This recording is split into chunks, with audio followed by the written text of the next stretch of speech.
Rightio, so we're back again. This time we're going to do this web. So let's have a little look at our plans.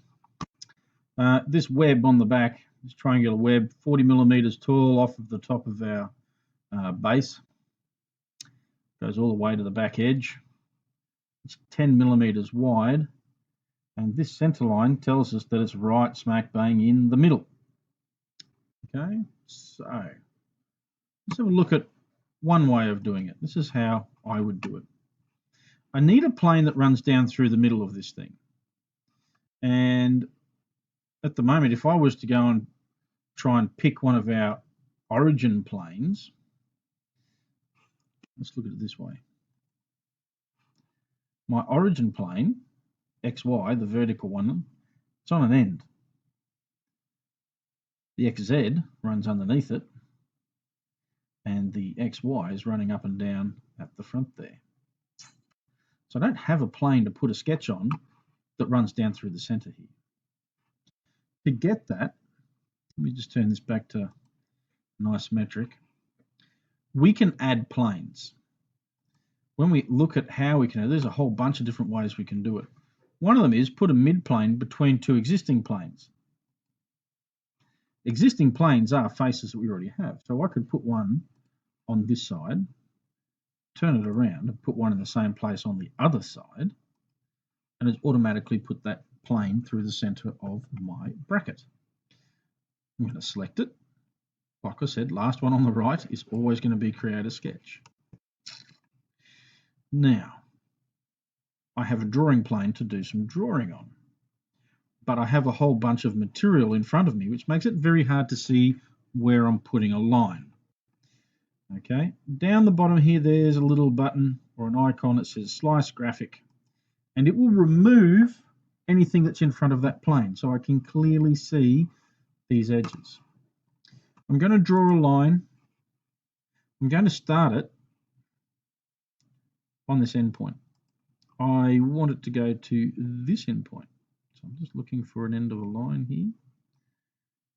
Sometimes you've got to zoom in for it to pick it up better. There it is. I don't really care how high it goes at the moment, although I could tell it directly it needs to go 40. Or I could put that dimension in later, and it's got to go back to the beginning. All right, nice triangular profile. Finish my sketch. Brings back that material. Let's turn it around this way, see it a bit better. There we are. Now, extruding. When I extrude it, it's only going from one side or the opposite side, or a symmetric puts it right in the middle. That's the one we're looking for. How wide does this thing need to be? It needs to be 10 millimeters wide. It's automatically putting 5 each side of the plane. Okay, very good. Do I want to see this plane anymore? Right mouse click on it, turn off the visibility. It's gone. What's left to do on this?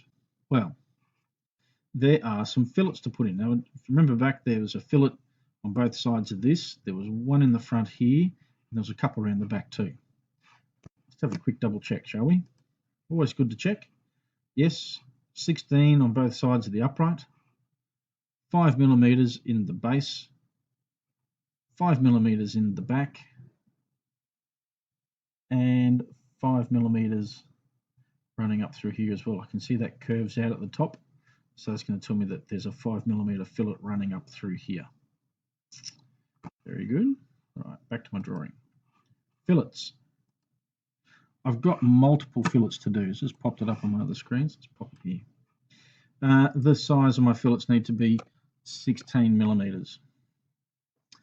Okay. Now I want them to go just here and over here.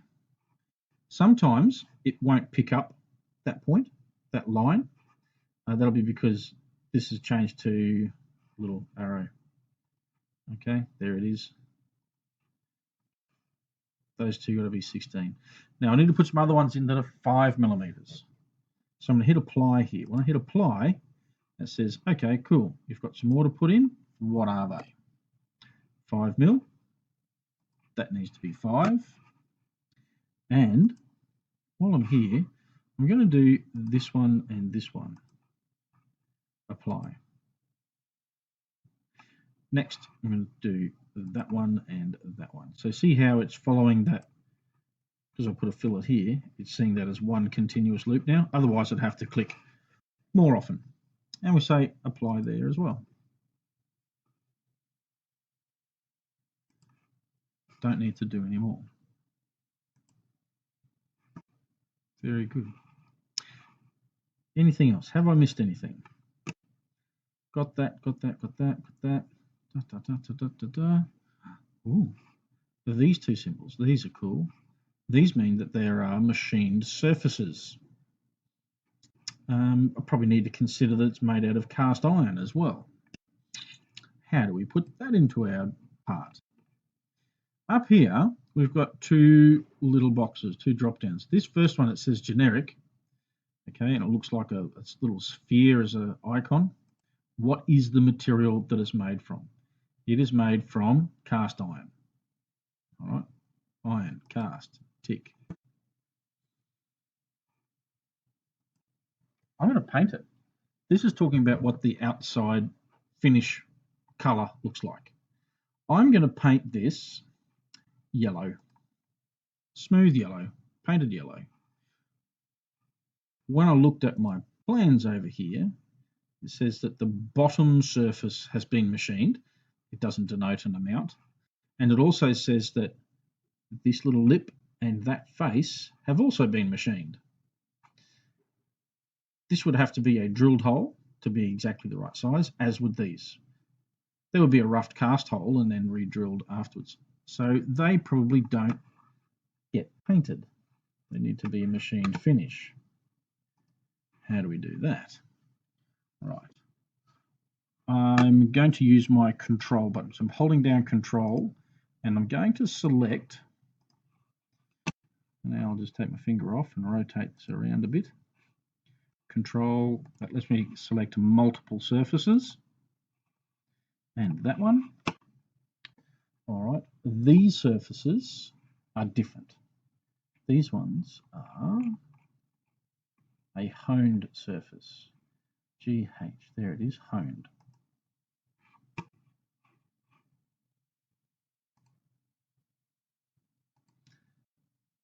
All right. This has been machined for the bush to run against. This is machined because a drill got drilled through it, as did this one and that one. Oh, forgot one. That little face there should also be honed. Where am I? There it is. All done. Before I save it, let's give it a name. One, bracket, file, and save as, wherever save as is, there it is. Automatically filled that one for me. Done. Saved. Happy days. All right. Join me in the next video. We'll have a look at the base. All right. Go and draw that one. Refer back to this as often as you need. And yeah, go and see your teacher if you need some more help. Thank you.